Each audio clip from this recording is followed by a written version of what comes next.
Welcome to Blizzard Fire. We hope this video helps fire up your solution. You begin with essentials, a platform decision, and minimal assets.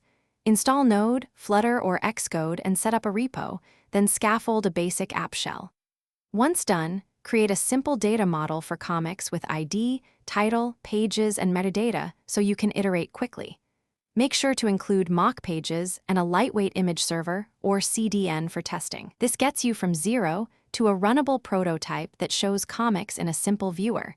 You'll refine UX next. You now build the app core, the reader and data flow. Start by wiring API calls to fetch comic lists and individual pages, then implement a renderer that preloads adjacent pages and caches thumbnails to reduce jank. Once the pipeline works, add UI controls for swipe, jump to page, and pinch zoom. Balance memory versus smooth scrolling by limiting prefetch to 1-2 pages. Make sure to track reading position and sync to the server so users can resume across devices.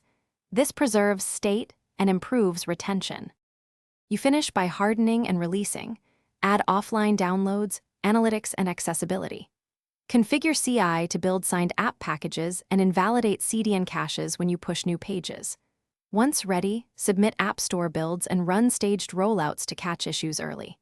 If something breaks, reproduce the problem on a device, inspect logs and network traces, and verify caching headers. Often fixes are caching rules or a malformed image. Make sure to communicate fixed timing to users and roll back if necessary. Thanks for watching. If you found this helpful, don't forget to like and subscribe.